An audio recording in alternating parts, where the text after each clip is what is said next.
Bonsoir les dormeurs réveillés, ici le Verseau, poisson fécond. Alors, je me fais plutôt rare ces temps-ci, mais je n'ai pas oublié cette chaîne. Beaucoup d'entre vous réclament plus de drogue, plus de vidéos. Plus sérieusement, ces temps-ci, j'arrive à me dégager du temps libre et donc je ferai en sorte de faire davantage de vidéos. Dans cette vidéo, une fois n'est pas coutume, nous allons nous relaxer ensemble. Ma voix, mes gestes et mon attitude auront pour but de te relaxer. Et on se tutoie, oui, c'est comme ça. Alors si tu ronfles comme un tonneau avant la fin de la vidéo, tu pourras pas me faire plus plaisir. Et dans cette vidéo, parlons-en.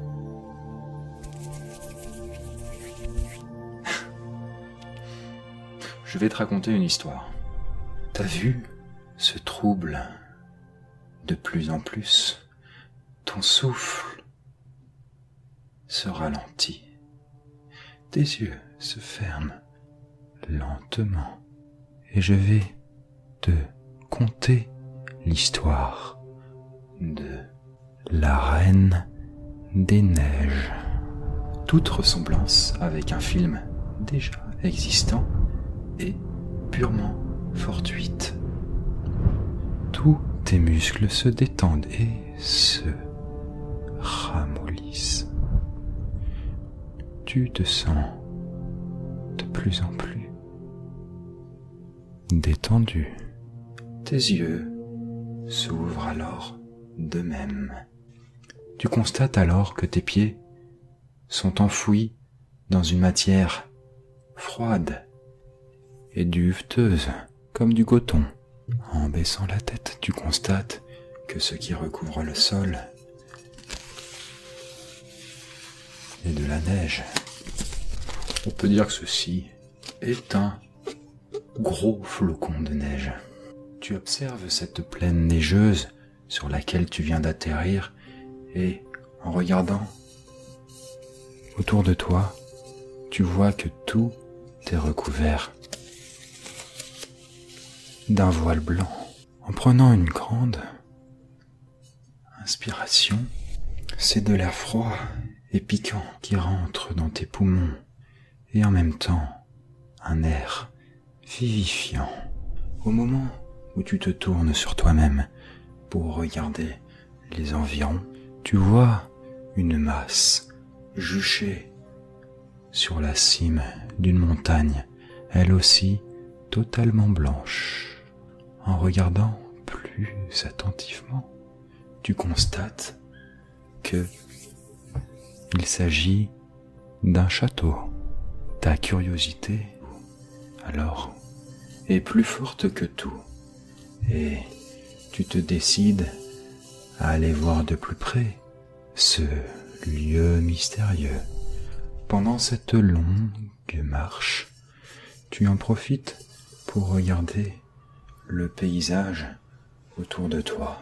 La forêt est dense, mais il y a suffisamment d'espace entre toi et les arbres pour la traverser tranquillement.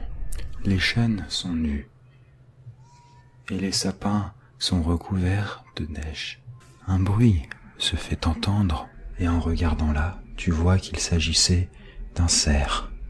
Celui-ci tourne la tête vers toi, son pelage semble si doux et soyeux. Il semble te saluer avec respect avant de s'éloigner et s'enfoncer par un autre chemin.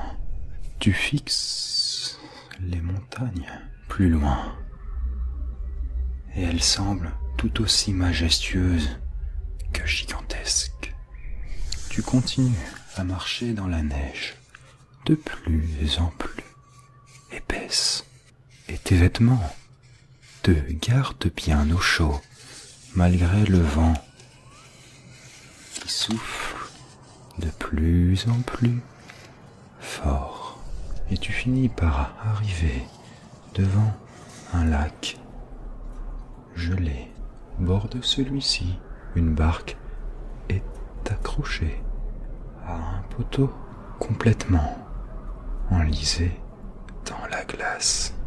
Même le vent ne la fait pas scier. Tu poses un pied sur la glace. Un craquement sous ta chaussure se fait entendre. Et puis c'est tout. Tu commences alors à avancer tout doucement sur ce lac en regardant pas après pas là où tu mets les pieds. Et au final, la traversée se fait sans encombre. Tu aurais presque été tenté de faire un peu de patinoire. À quelques pas de la montagne se dresse un immense escalier de glace, lisse comme s'il avait été poncé encore et encore pour atteindre la perfection. Tu poses tes mains sur les rambardes et montes les marches une par une. Non pas deux par deux, une par une. Et c'est un sentiment de sûreté et rassurant qui t'envahit. Et plus haut, alors que tu atteins peu à peu le sommet, tu vois une grosse masse blanche. C'est un bonhomme de neige avec une grosse écharpe rouge et une carotte sur le nez. Son visage ressemble à celui d'un Bouddha, avec un air calme et serviable. Il te fait alors signe de le suivre, et vous entrez alors tous les deux dans ce majestueux château. À l'intérieur, tout est parfaitement lisse et taillé avec soin et raffinement. On y voit divers éléments, des sculptures, des meubles et même des plantes uniquement faites de glace. Le bonhomme de neige se met à sautiller jusqu'à ce qui semble être un socle et il s'y enfonce et ne bouge plus, comme si c'était là l'endroit où il doit être. Quant à toi, tu montes les marches d'un escalier en colimaçon et tu t'arrêtes au premier étage. Tu essaies alors, à ce moment-là, d'entrer dans une pièce, mais chacune des portes que tu tentes d'ouvrir reste désespérément verrouillée de l'intérieur, sauf une qui s'ouvre miraculeusement.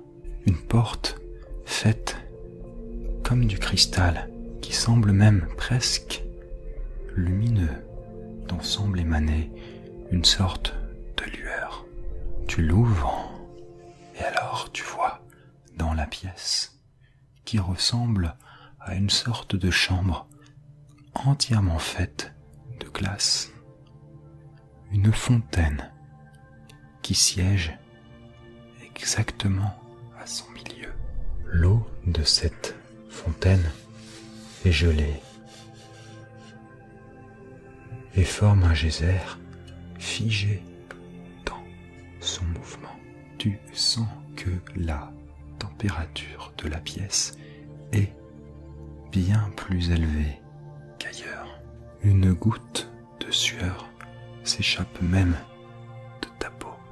Tu aperçois une petite flamme sur cette source d'eau gelée. Et cette flamme est bleue. Poussée par une intuition, tu l'effleures. Et la flamme s'envole aussitôt.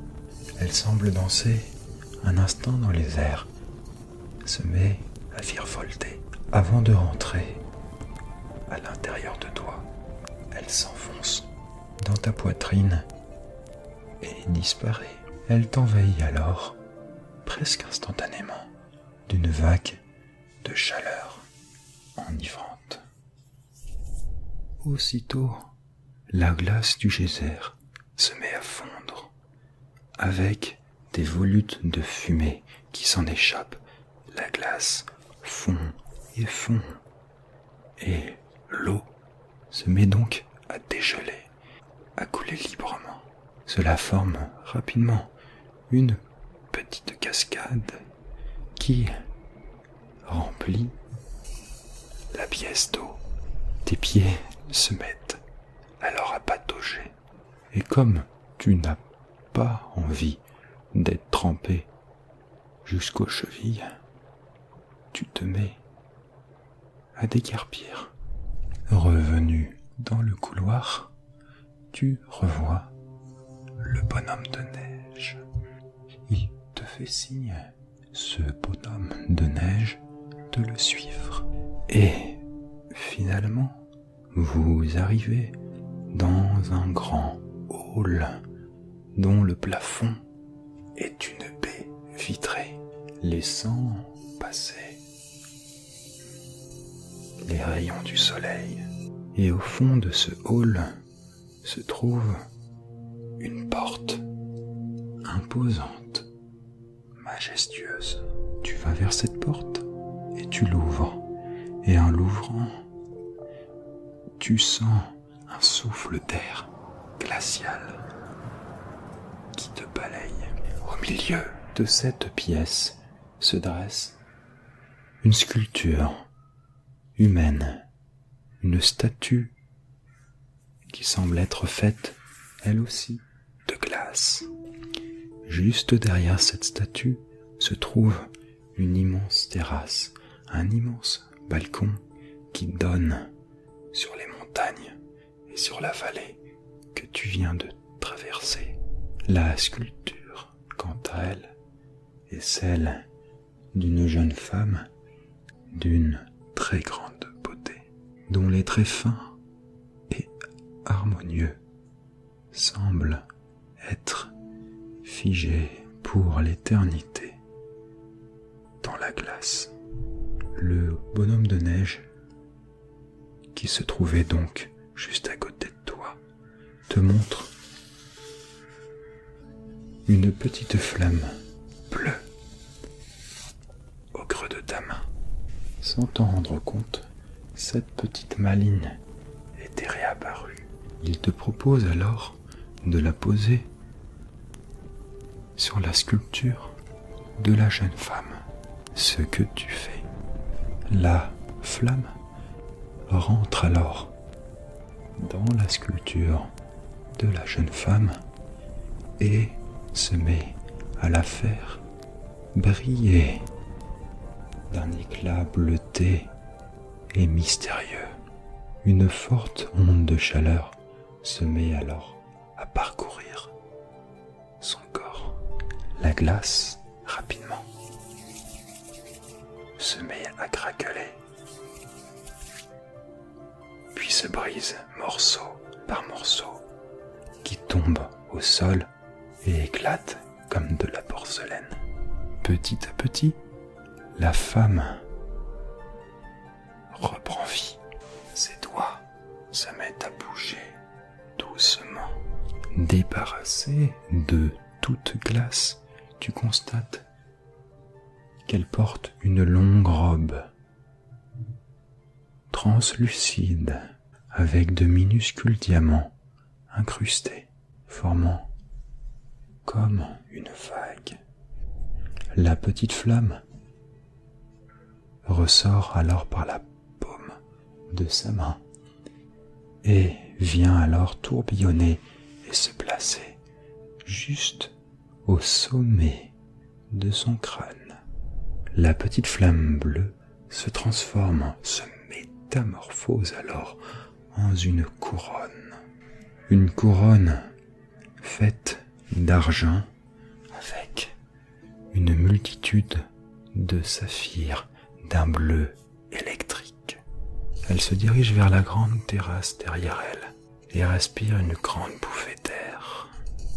Et soudainement, tu vois derrière toi une autre femme.